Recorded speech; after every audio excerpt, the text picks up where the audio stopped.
And now, the candidates.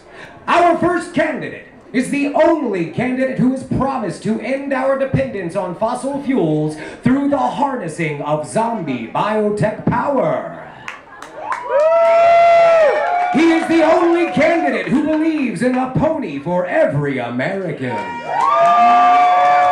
The first candidate that I suspect would have the stones to put significant funding into time travel research, and who would pass a law to ensure that all Americans brush their teeth. Ladies and gentlemen, please welcome to the stage the next President of the Universe, Vermin Supreme!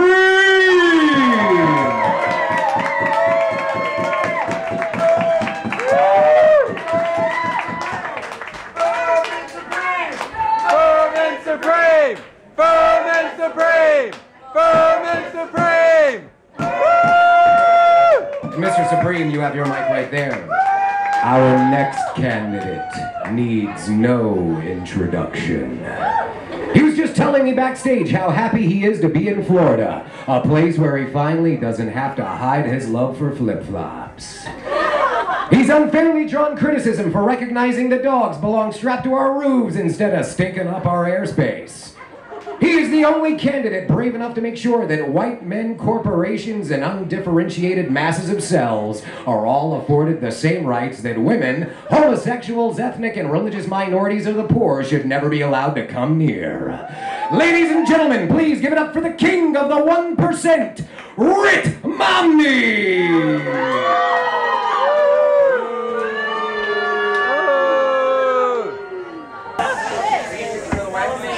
We might need to clear the way. We've got a candidate coming through. Make way for the king. Gentlemen, I'd like to thank you both for being here with us tonight. You'll both now be given a few moments for an opening statement. Mr. Supreme, do you have an opening statement? Yes, I do. Greetings, citizens. My name is Vermin Supreme. I am a friendly fascist, a tyrant that you can trust, and you should let me run your life, because I know what is best for you. As you know, all politicians are vermin, and I am the Vermin Supreme, and that is why I am the most qualified candidate in this race at this time. Yes! Thank you, Mr. Supreme. Mr. Momney, do you have an opening statement? Well, I sure do, Shill. And I just want to say I was a little skeptical when I was told that the Network for Irritable Women, PMSNBC, was hosting a debate, but here I am anyway. And speaking of which, you know, behind every great man, there's an even greater woman, and mine's here tonight, my right hand, Anne. Say a few words, Anne. Well, you know, I'm feeling really wonderful this evening because I am, you know, made out of money, as I think you all might have noticed, and I feel like I want to give this opportunity to everybody, so I just want to remind you to continue working very hard because, as you know, you can all pull yourselves up by your bootstraps and be made out of money. Thank you, darling. All right, now, we're going to jump directly into the questions. Each candidate will be given a chance to respond, and each candidate may choose to pass on any question, if that is their choice. Question number 1, which we will begin with Mr. Vermin. Mr. Vermin, can you describe a piece of legislation you would introduce as president which you think would be good for the country if it could be legally enacted, but which is presently unconstitutional? Gingivitis has been eroding the gum line of this great nation for long enough and must be stopped. For too long, this nation has been suffering a great moral and oral decay in spirit and in incisors. A country's future depends on its ability to bite back. Our very salivation is at stake. Together, we must bite the bullet, brace ourselves as we cross over to the bridgework of the 23rd century to become a sea of smiling, shining faces. From sea to smiling, shiny sea. Yes, friends, I am talking about a mandatory toothbrushing amendment to the U.S. Constitution. Friends, do not be fooled. Do not listen to false teeth prophets. This law is not about the secret dental commandos knocking down your door at 3 a.m. to make sure you've brushed. It is not about the dental chip implants to keep track of you and your children for your protection. It is not about the dental re-education centers. It is not even about the race of DNA gene-spliced created monkeys to act as tooth fairy enforcers. No, friends, what this mandatory toothbrushing law is really about is strong teeth for a strong America! Thank you, Mr. Supreme. Mr. Momney, would you like a chance to answer that question? Well, actually I would, Shill, because, you know, there are two laws I've been thinking of on this subject, and I think they're really important, and I think that your audience is really going to agree with me with this. The first one is that in our schools, we have got to be educating our children that the rights that they are endowed with from the founding documents of this country, the Declaration of Independence, that they come from our Creator. And the fact that we can't teach them that in our schools is such a shame.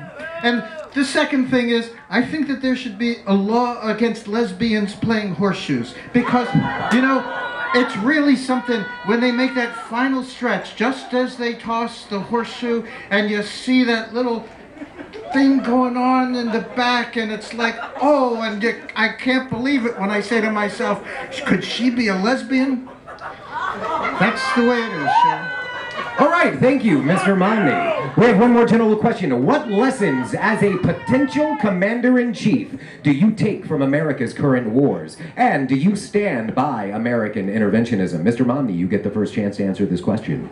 Well, you know, it's not a question of how many wars you fight, it's how many you win. And really, Obama is 0 for 2. We have to look that square in the face, Shill. And the thing is this, as soon as I become President of the United States, in the first week, we're going to bomb Haiti because they can't defend themselves. That's the way George Bush did it when he went into Panama, and that's the way Ronald Reagan did when he went into that little shit-ass country that we can't even remember the name of. And that's the way we've got to do it. We've got to win wars. Thank you, Mr. Momney. Mr. Supreme, would you like a chance to answer this question? Yes, that's all very well and good, Ritt. But I believe that the true threat to America is, of course, posed by Narnia. And that is why I have a secret plan to invade Narnia. I do not trust those Narnians. Narnians own too much American debt. Narnians are taking American jobs. And I don't trust those talking lions one bit. White witches my ass. So when I am elected, we will be invading Narnia, and we will do it right. Compelling answers from both candidates. Thank you for your answers. Now, I have two candidate-specific questions, which will be only asked of one candidate. We'll begin with Mr. Momney. Mr. Momney, you have stated your support for a constitutional amendment requiring any candidate for president to have worked for at least 3 years in business in the private sector. Absolutely. Why did you select a running mate that does not qualify for president under the standards you would like to see imposed on future candidates? But Shill, that's not true. It's just not true. And I know that it's not true because when I asked Paul Ryan to be my running mate, I asked him, would you qualify under this? And he said, yes, I would. And that's enough for me, good enough for me, Shill. But if it's not good enough, you know what you can do? You can check his tax records. And they'll show you that he has worked in the private sector for at least 3 years. And that, I think that answers the question for you, Shill. I'll let the jury be out on that particular answer. But we'll move along to Mr. Supreme. Mr. Supreme, you are running on a platform that embraces some of the most cutting-edge science of any candidate in this nation's history. Can you explain how your investment in time travel research and zombie biofuel technology will be good for America? Yes. Of course, it is very important that America become energy independent. It is, of course, very important that we must lessen our dependence on foreign oil. It is also very true that we must prepare ourselves for the imminent zombie invasion. And friends, I have a plan involving giant zombie turbines that will be turned by the undead as they go towards the dangling brains in front of them. I would like to take this opportunity to point out that there has never been an accidental zombie release from a professionally licensed commercial zombie turbine energy facility. As for time travel research, it's a boondoggle, I admit, but it will provide us with many civilian spin-offs. Thank you. All right, thank you very much for those answers.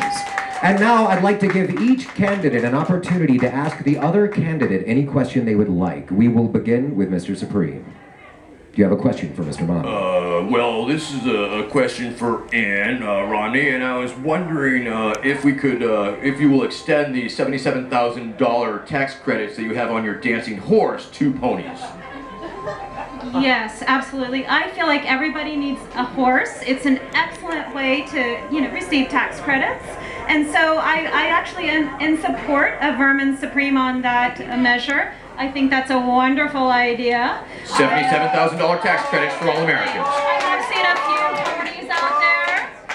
And in fact, I hope all my friends out there with MS, they continue to ride their pony, because that pony, well, it's a wonderful, not only a money maker, but it's great for MS. And All right. And I thought you liked it when we put the pony on the roof of the car. Thank you, Romneys, and Mr. Romney, or Mrs. Romney, as the case may be. Do you have a question that you would like to ask of Mr. Supreme? Well, may I call you Vermin? You may. Yeah, Vermin, I have this question for you about this whole toothbrushing thing. This amendment to make toothbrushing mandatory and to get rid the nation of gingivitis. And I'm thinking to myself, is this another big government boondoggle? And I wonder, wouldn't it make more sense to make flossing mandatory? Sir, the benefits of flossing are truly understood scientifically. Granted. However, I am a pragmatist, and I understand that although a mandatory flossing amendment may pass the House, I do not believe it will pass the Senate. Thank you. Thank you both candidates. And now it's time for the lightning round. These will be short answer. I will redirect as quick as possible. And the first question, I will begin with Mr. Momney. What is your favorite sound? The sound of Americans working, cutting my lawn, washing my cars, cleaning the roof. It's a wonderful sound. Mr. Supreme, what is your favorite sound? The sound of a big block of Velveeta cheese hitting the counter. Excellent. Now, the next question in the lightning round is, what sound do you hate, Mr. Supreme? I really hate the sound of those helicopters that are flying above us all the time. I understand they keep us safe. And therefore, I really think that the drones are going to be much quieter. So I'm looking forward to the drone conversion. Thank you. Mr. Momney, what sound do you hate? I really hate the sound of an empty stomach. But that's why we have gated communities, so we don't have to hear them. Final question of the lightning round. We'll begin with Mr. Momney. If heaven exists, what would you like to hear God say when you arrive at the pearly gates?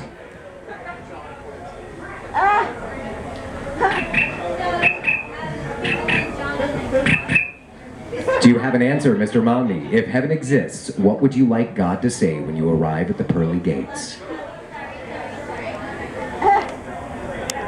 All right, I think we got our answer. Mr. Supreme, if heaven exists, what would you like to hear God say when you arrive at the pearly gates? I suspect that I would hear something along the lines of, "Gee, Vermin, sorry, you just missed Mitt Romney. I kicked him downstairs."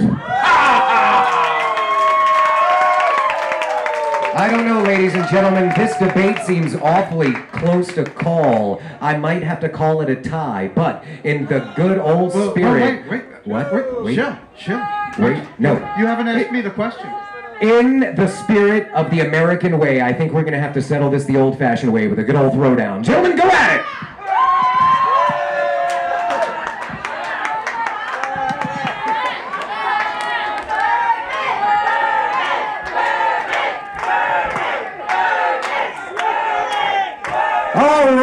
And Mr. Supreme's got the money, and I'd say we're all the winner here. Why don't we have a good old-fashioned dance party, ladies and gentlemen? That is the conclusion of our RNC presidential debate. Give it up for both candidates, Mr. Mitt Romney and Mr. Vermin Supreme.